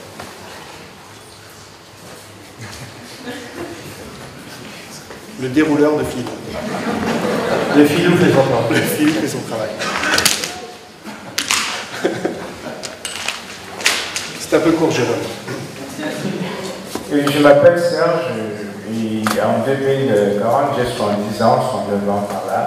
Je me rappelle en 2014, j'imaginais un monde où les recherches et développement seraient plus ouvertes, seraient plus simplement dans les entreprises, et pour que ça aille plus vite et que se fluidifie plus facilement à la création, qu'on ait des échanges entre un individu et une structure. Voilà. Donc je crois que ça a dû évoluer et peut-être, voilà, c'est concret maintenant. Je me réjouis de ça. C'est vrai que c'était un peu cloisonné, hein, tout ça. L'open, le libre, ça s'est pas mal développé depuis, non? Bon, moi je ne suis pas un économiste, je ne peux pas répondre à des questions comme celle-là. Je suis un technologue, j'espère humaniste, et je veux bien répondre à des questions scientifiques et des questions technologiques, des questions de mode de vie, mais j'ai du mal à répondre à votre question, donc peut-être que toi, Mathieu, tu pourrais, avec... Alors moi, historien, philosophe, ça m'étonnerait. Historien, philosophe. Mais on peut essayer de faire de la rhétorique. Non, désolé. Une autre question. Alors, savoir que Nico, il est plutôt par là. Hein. Je vous le dis à vous, là. Parce que... Ah non, mais si tu veux, ça j'adore. Je suis complètement fan. On va se cotiser pour la racheter un micro sans fil, là, ici. On va faire du crowdfunding. Bonsoir. J'ai 80 ans. Et en fait, je me rappelle qu'en 2014, on parlait de l'inclusion numérique. De l'inclusion numérique. C'est-à-dire qu'en 2014, la société était devenue tellement numérique que la fracture numérique était devenue un vieux concept. On parlait de l'inclusion numérique. Et maintenant, aujourd'hui, est-ce qu'on parle de fracture augmentée? Est-ce qu'il y a toujours de la pauvreté? Est-ce qu'il y a toujours des gens qui n'ont pas accès à ces nouvelles technologies dont nous profitons aujourd'hui? La fracture numérique était entre ceux qui savaient et ceux qui savaient moins, entre les jeunes familles et les seniors plus âgés. Et rapidement, grâce à la coéducation, c'est-à-dire, et en même temps à la coéducation intergénérationnelle, c'est-à-dire les seniors apprenant des plus jeunes et les plus jeunes apprenant des seniors à contextualiser l'information qu'ils recevaient par bribes un peu partout, la situation dont vous parlez a progressivement changé. Et on est arrivé à une société non seulement collaborative, mais coéducative. L'éducation étant devenue le plus grand enjeu avec l'environnement et la santé des années entre 2020 et 2050.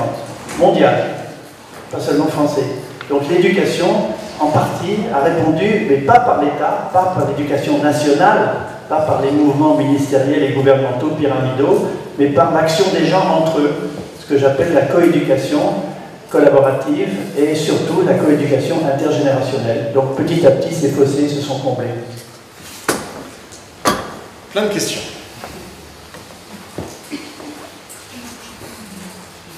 Bonsoir. Vous nous avez parlé de votre herbe qui ne pousse plus, qui a plus besoin de tondre. Je crois qu'en 2013, il y avait déjà des entreprises américaines qui proposaient de vendre des graines d'arbres lumineux pour remplacer les lampadaires. Comment la société réagit par rapport à ça, d'insérer des nouvelles espèces dans un écosystème qui a mis des milliards d'années avec l'évolution à s'adapter? C'est ce qu'on est en train de faire. On est en train d'introduire dans l'écosystème en 2014, ça s'est prolongé et ça a complètement changé le monde entre 2014 et 2040, à des systèmes qui permettent de réguler biologiquement l'environnement, les dépenses énergétiques et la production énergétique. Je m'explique, on parlait jadis, en 2014, des énergies renouvelables. Et d'ailleurs en France, pays très cartésien, on parlait en termes de filières. On disait il y a la filière solaire, la filière éolienne, la filière biomasse, la filière nucléaire. C'est un truc qui a été totalement abandonné. On ne parle plus des énergies renouvelables, mais de l'énergie renouvelable au singulier, faite d'une douzaine de différentes formes d'énergie selon les lieux et selon les moyens, dont la biomasse, la géothermie, l'hydroélectricité, combinées entre elles. Donc pour répondre à votre question, en changeant l'écosystème, on a créé un mix énergétique, un mix des énergies alternatives, qui sont là ou pas là, parce que même en 2040, il y a du soleil où il n'y en a pas, il y a des nuages où il n'y en a pas, il y a du vent où il n'y en a pas. Donc on a été obligé de combiner les énergies alternatives, intermittentes, avec des ressources permanentes. Mais cette combinaison n'a pu se faire qu'en inventant un système biologique sociétal qu'on appelait jadis la Smart Grid et qui s'est appelé progressivement Enernet, E-N-E-R-N-E-T. Enernet a été plus important qu'Internet, parce que Enernet a permis aux gens de planifier leur futur énergétique, alors qu'on était dominé par deux grands pouvoirs, le pouvoir des énergies fissiles et le pouvoir des énergies fossiles. On n'était pas en démocratie. Progressivement, les gens se sont révoltés. Entre eux, les cyber-citoyens ont créé Enernet et ils ont commencé à échanger l'énergie en peer-to-peer grâce à une grille intelligente qu'on avait appelée la Smart Grid et qui maintenant s'appelle Enernet. Donc effectivement, on a réussi à changer l'écosystème dans lequel on vit, dans l'intérêt de l'humanité, dans l'intérêt de la non-utilisation de ressources naturelles non renouvelables, et en même temps dans la capacité des gens à être responsables de leur futur énergétique et pas comme aujourd'hui, être dominés, complètement dominés par ces deux grandes formes d'énergie, fossile et fissile. Une autre question? Oui, là-bas, et après on passe. Et donc, moi c'est mon hologramme qui parle puisque je suis en Angleterre en train de goûter du vin, puisqu'avec le changement climatique, le vin qu'on fait là-bas est quasiment aussi bon que le vin de Bordeaux qui était fait à l'époque dans le sud de la France, mais maintenant il n'y a plus d'eau donc on ne peut plus en faire. Mais je voulais dire qu'en fait en 2040 on payait encore le prix des changements climatiques qui ont été créés avant 2020. Et du coup ma maison imprimée était détruite par la montée des océans et je ne sais pas exactement où m'installer pour les 20 prochaines années parce que je n'arrive pas à savoir quel va être le climat dans lequel je vais pouvoir vivre confortablement en 2060, en 2070. Donc, si vous avez des... Vous savez, les modèles climatiques à un siècle sont extrêmement difficiles à évaluer, extrêmement difficiles à mettre en œuvre. Donc même les gens du GIEC reconnaissent que la marge d'erreur, même si on dit que la température va augmenter de 2 degrés dans 50 ans ou dans 100 ans ou de 4 degrés, eux-mêmes le disent, ils reconnaissent avec humilité en scientifique que ces prédictions sont extrêmement délicates. Donc il y a tellement de facteurs interdépendants qu'on peut se dire, comme certains se le disent, qu'on n'arrivera pas à lutter suffisamment rapidement contre le réchauffement climatique, même si on réduit considérablement les gaz à effet de serre, comme on est en train d'essayer de le faire pour 2040, de 20, 30, 40 ou 50%. Et la grande question va être comment l'humanité va-t-elle s'adapter, plutôt que de lutter contre. Est-ce qu'elle pourra s'adapter? Est-ce qu'on créera des digues pour empêcher que les villes soient submergées, que les campagnes, que des régions entières soient submergées? Est-ce qu'on va commencer à prévoir le déplacement de population, au Bangladesh par exemple? Donc ce sont des questions qu'il faut se poser en même temps que la lutte contre le réchauffement climatique. Et si on n'y arrive pas, et si la Terre se venge de ce qu'on a fait, prévoyons aussi comment éviter des catastrophes humaines par la protection. Alors il faut aussi savoir que cette protection, plutôt que la réduction du réchauffement climatique, va coûter beaucoup plus cher que toutes les industries de l'armement qui sont en train d'être mises en train aujourd'hui et qui coûtent des milliards de dollars pour fabriquer des avions et des bombes. Et donc, est-ce que l'humanité a la capacité de se payer sa protection contre les effets du réchauffement climatique en même temps qu'elle se paye la possibilité de lutter contre le réchauffement climatique? Et enfin, il y a la troisième issue, c'est la réponse à la question précédente, c'est qu'en même temps, il faut phase out, c'est-à-dire diminuer en biseau les énergies fossiles, les énergies fissiles, et en même temps faire monter en régime le mix énergétique, les économies d'énergie et l'efficacité énergétique et les réseaux intelligents, les smart grids. Donc vous voyez qu'il y a beaucoup de pain sur la planche et que l'angoisse de où je vais mettre ma maison par rapport au réchauffement climatique est quand même un détail par rapport à ces immenses questions de protection. Alors moi je reviens de la nouvelle République africaine des Maldives, avec leur projet Oasis. Elle sera sous l'eau. Non, mais justement ils ont acheté des terres en Afrique, donc ils créent ex nihilo une nouvelle République. Et ils ont un projet Oasis qui est extrêmement accueillant, déjà à tous ceux qui veulent bien y participer. Donc c'est une sorte de nouvelle Icari. Et donc je vous y invite parce qu'il y a vraiment beaucoup d'innovation en ce moment à ce sujet-là. Par contre, c'est vrai que les Maldives c'est le collecteur, donc comme les neiges du Kilimandjaro, mais a priori il fait bon vivre et inventer aussi là-bas. Au centre, ils n'ont pas eu... voilà. Au fond et puis après, par là-bas.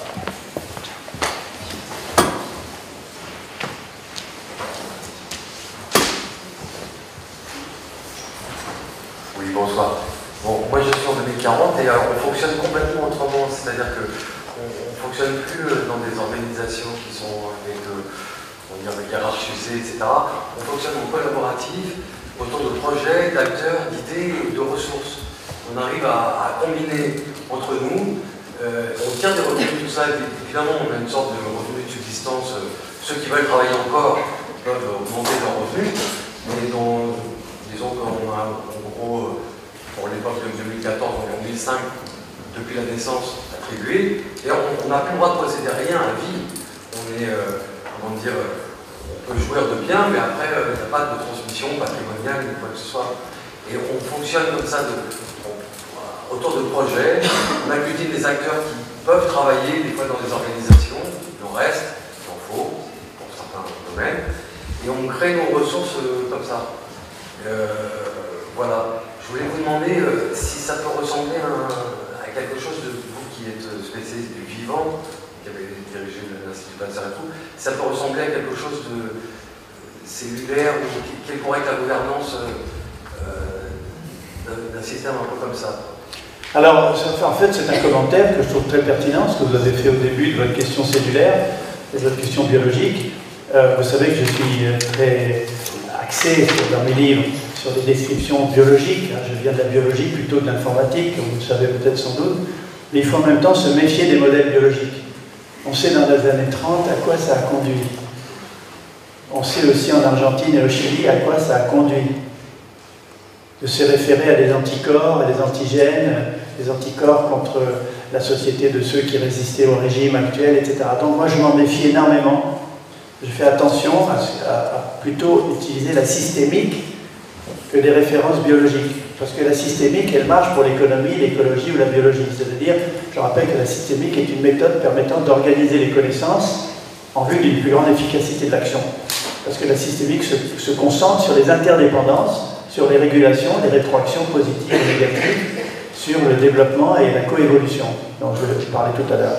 Donc, votre commentaire, je trouve qu'il est pas mal décrit au début. À la fin, vous posez une question à laquelle on n'a pas encore de réponse directe. Je renvoie encore au Collaborative Commons, coopérative, au réseau coopératif, au livre de Jeremy Rifkin, qui est un vrai visionnaire, peut-être encore plus que nous, mais en 2040, il aura raison. Il aura raison, et il faut absolument s'appuyer sur cette démonstration que n'aiment pas du tout beaucoup d'industriels et capitalistes traditionnels, puisque en bon américain qu'il est, il est anticapitaliste. Il est pourtant anti-anglais.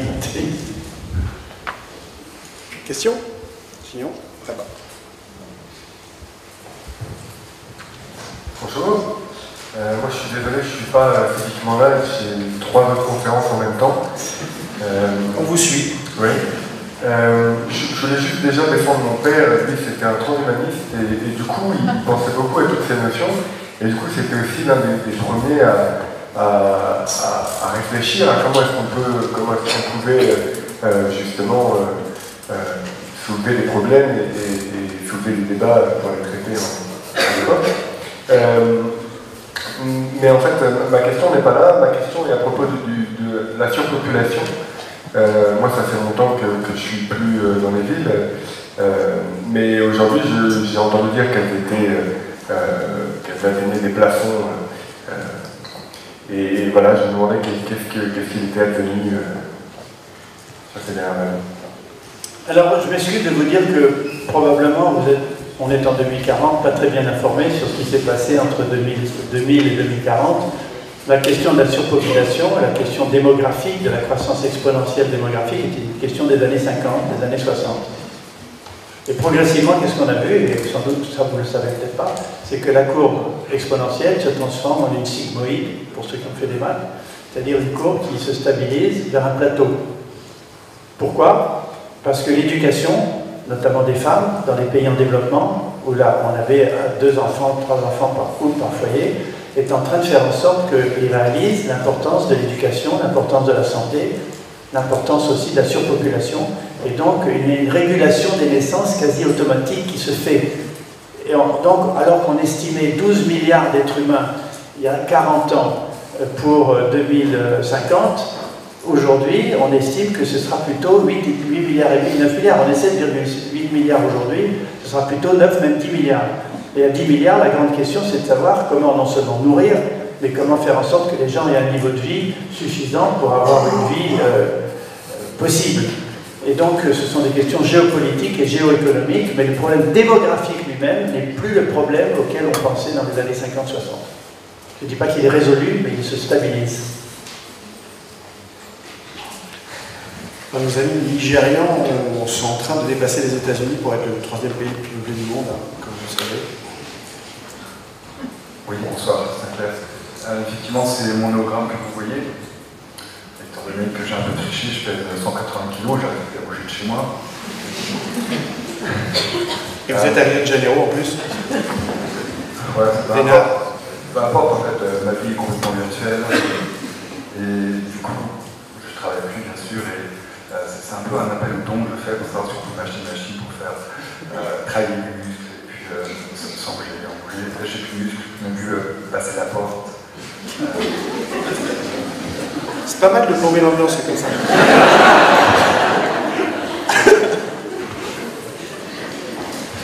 Qu'est-ce qu'on peut faire pour vous? Non mais dites...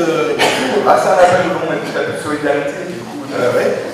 Je me rappelle dans les années 2014, pardon, il y avait effectivement un semblant encore d'humanisme et puis de solidarité. Et même à cette époque, on voyait bien qu'il y avait plus en plus d'individualisme. Et voilà, c'était aussi pour dire que je regrettais d'avoir écouté plus Pierre Rabhi. Alors moi, l'humanisme, pour le coup, je l'ai plutôt vu triomphant à partir de 2027-2028. Moi, j'étais ringard quand j'étais humaniste. On me disait que t'es un rat de soc. Alors, rat de soc, les moins de 150 ans ne peuvent pas connaître. Et finalement, non, l'humanisme, c'est quelque chose qui a énervé finalement notre société à partir des années 2030, non? Oui, absolument, tu as raison. À partir des années 2030, ça va complètement changer, ça va basculer. Ce qui n'enlève en rien le fait qu'on doit vous aider quand même. Non, c'est vrai. Allez, une dernière question de... Bonsoir, c'est Thierry, je suis bien là. Je me suis téléporté du Loir-et-Cher, qui est venu jusqu'ici pour pouvoir parler avec vous. Je voudrais revenir sur un petit point d'histoire, sur ce qui a fait la bascule dans ce nouveau monde, notamment, donc j'ai bien compris l'incidence de la technologie, etc. Est-ce que vous pensez qu'il y a aussi la question de la spiritualité, de la conscience, de l'intériorité, qui a pu être aussi un élément qui a émergé qui a pu faire devenir le monde dans lequel nous sommes aujourd'hui en 2040? Alors la bascule d'abord n'est pas une bascule quantique, c'est pas un seuil brutal, il y a une continuité. Beaucoup de gens ne comprennent pas trop ça parce qu'ils ont l'habitude de l'extrapolation linéaire, et souvent des industriels, à l'époque où j'ai beaucoup parlé des biotechnologies, me disaient, Monsieur Dronet, les biotechnologies, quand est-ce que ce sera mûr pour que je puisse investir? Et je leur répondais, le fait que vous posez cette question, c'est déjà trop tard. Parce qu'on est dans le flux. La société fluide, c'est un flux continu, c'est du surf. C'est pourquoi j'ai écrit Surfer la vie. Vous verrez là tout à l'heure. Je vous ferai un plaisir de vous le dédicacer si vous vous intéresse. Donc surfer la vie, c'est ça. C'est qu'il faut penser le continu. Alors au début, c'est tout petit. Mais si on a l'intuition du mouvement et qu'on a une capacité de reconnaissance globale et interdépendante, si on a une vision systémique, alors tout d'un coup, les choses apparaissent, mais lumineuses. On voit vraiment où ça va et comment ça peut se passer. Et donc la réponse indirecte, pas direct à votre question, c'est les changements ne sont pas des changements de seuil, ils sont à la fois quantitatifs et qualitatifs dans la continuité. Et je n'ai pas entendu la fin de votre question parce que je vous signale que les haut-parleurs sont dirigés vers vous et ici on n'entend pas bien du tout, le contraire, on a une espèce d'écho. Et est-ce que vous avez une question précise à la fin de votre début de commentaire? Oui, je voudrais bien savoir la part et l'influence de la part de la spiritualité, de la montée en puissance de la conscience humaine, de la spiritualité et du chemin intérieur dans ce changement dans lequel... du chemin intérieur, oui. C'est-à-dire l'aspect spirituel dans ces changements. Hein, aussi. La part de la spiritualité. Ah oui, la part de la spiritualité. Est-ce que vous n'avez pas lu mon livre sur Fait la vie, non? Toute la fin du livre est là-dessus. Je le confirme. Toute la fin du livre est sur les 7 grandes valeurs du futur, dont la spiritualité laïque. Et je pense que la spiritualité, c'est de s'élever de sa capacité pour se voir différemment, voir le monde et voir les autres différemment. Et je rappelle cette phrase de Teilhard de Chardin, qui était quand même un scientifique, en plus d'un prêtre, d'un théologien, mais qui a dit cette phrase extraordinaire, tout ce qui monte converge. Et je veux dire que la spiritualité laïque nous conduit à se rapprocher des autres. Une dernière question de la salle, et je ferai les 3 dernières questions. Tu choisis.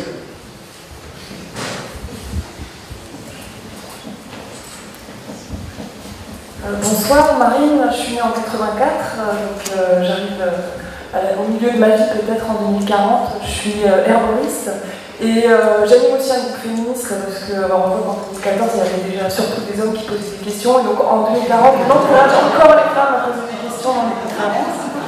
Et du coup, vous avez beaucoup parlé de collaboration entre les gens dans votre exposé. Et moi, dans ma pratique, je collabore avec des plantes chaque jour et je me demandais dans quelle mesure, plus largement, vous pouviez nous parler de cette collaboration avec les autres vivants, dans la mesure où si toute l'agriculture automatisée, par exemple, on perd peut-être un petit peu encore le contact, au-delà des quelques extraterrestres, quelques mois qui continuent à pratiquer à la main. Donc voilà, je vous remercie. Tu veux répondre ? Le rapport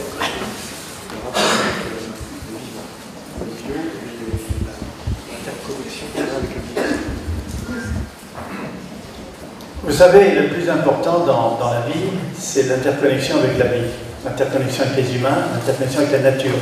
C'est pourquoi la biodiversité est tellement fondamentale. C'est pourquoi la protection de la nature est tellement fondamentale. Parce que sans la photosynthèse, par exemple, on n'existerait pas, on ne serait rien du tout. Alors même si on va vers la photosynthèse artificielle, que je décris pour 2040, je dis qu'un des grands progrès de la science, parmi tous les progrès que la science pourra faire entre 2014 et 2040, et même 2050, ça va être la photosynthèse artificielle, c'est-à-dire de réaliser par le soleil, le CO2, l'eau, des énergies renouvelables et des aliments renouvelables. Donc la relation au bio est fondamentale, et pas seulement au bio qu'on achète dans les magasins bio, mais la relation au respect de la vie. La vie, c'est comme, on l'a dit, une espèce de sanctuaire qu'on essaye trop de dominer. À l'époque de Byron, le philosophe qui disait « l'homme devra dominer la nature », on en est complètement sorti, et encore plus en 2040. Il ne s'agit plus de dominer la nature, de dominer le biologique, même si on parle de biologie de synthèse, même si on parle de génie génétique, même si on parle de clonage, même si on parle de cellules embryonnaires. L'éthique est fondamentale, et je me réjouis que la France, parmi les premiers pays au monde, et probablement le premier pays au monde, a créé une commission nationale d'éthique en biologie, dans lesquelles il y a à la fois des scientifiques, mais aussi des autorités morales, des autorités religieuses, des autorités philosophiques, pour réfléchir à cette question fondamentale que vous posez, la relation avec le bio, la relation avec le vivant. Donc continuons à protéger le vivant, c'est nous protéger, et continuons à avoir une vision beaucoup plus ouverte sur la protection du vivant, spirituelle, comme je l'ai dit tout à l'heure, dans les deux sens du terme. On peut aussi en rire, mais spiritualité laïque et philosophie du vivant, philosophie du devenir, fondamental.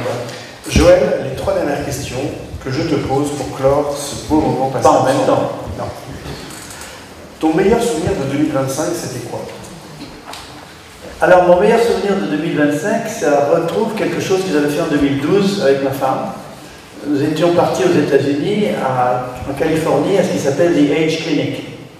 On passe une semaine dans cette clinique qui existe, et on fait des tas de tests, on fait l'amour, on fait des tests intellectuels, et les gens vous disent quel est votre âge biologique par rapport à votre âge calendaire. Et on était très fiers tous les deux, parce que déjà septuagénaire, en 2012, on nous a dit qu'on était dans notre cinquantaine, qu'on était des quinquagénaires.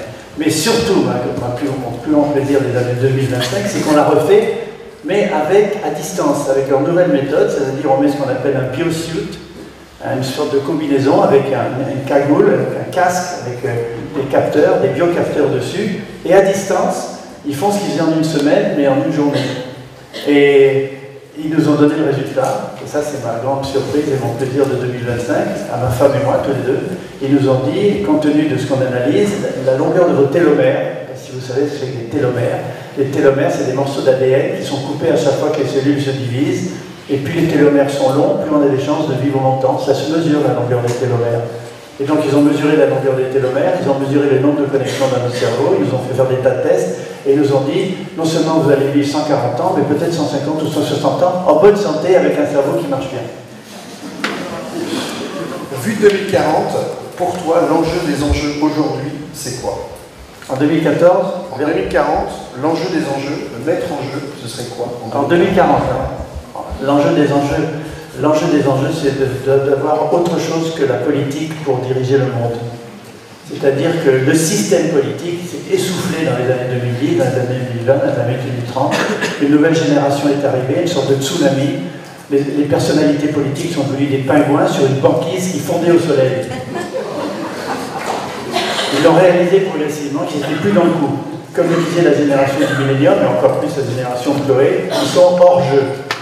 Donc, mon grande aspiration de 2040, c'est retrouver un moyen de gouvernance collective où les gens ont confiance les uns les autres, où il y a des leaders temporaires, pas des leaders élus pour un temps trop long, et des personnalités charismatiques qui sont capables de donner le goût de vivre, l'envie de donner du sens à sa vie et l'envie de créer ensemble le futur. Maintenant, on arrive à ressusciter la pensée et l'hologramme des grands penseurs du passé. Avec qui souhaiterais-tu faire la prochaine table ronde à la Bellevilloise? Avec Alan Turing. Ça peut paraître paradoxal que je le dise comme ça parce que personne ne le connaît. Alan Turing est un des plus grands penseurs de l'informatique. Il a pratiquement inventé l'ordinateur moderne. Il a été traité en Angleterre comme on ne peut pas traiter un être humain parce qu'il était homosexuel. Donc on l'a traité dans des conditions effroyables. Il s'est suicidé. Il s'est suicidé en mangeant une pomme au cyanure. C'est d'ailleurs pour ça qu'Apple a une pomme à moitié croquée, en hommage à Turing. Mais surtout, Turing a non seulement été un extraordinaire informaticien, c'est lui qui a décodé chez les nazis le code Enigma, qui permettait aux nazis de communiquer entre eux. Il a permis de décrypter ce code et de gagner la guerre, en grande partie. Mais surtout, ce que l'on ne sait pas, c'est qu'il a créé toute une série d'articles sur la morphogénèse et les mathématiques. Et la morphogénèse, pourquoi les tigres ont des rayures comme ça, pourquoi les girafes ont des rayures comme ça, pourquoi les chats ont des rayures comme ça, etc. Donc il a créé, comme Fibonacci ou d'autres, des formules mathématiques permettant de mieux comprendre la complexité. Donc si j'ai un rêve, c'est de me retrouver en dialogue avec lui. Eh bien, c'est ce qu'on vous annonce, et on vous donne rendez-vous donc en mars 2041, dans une table ronde exceptionnelle avec Joël de René. Nous vous remercions.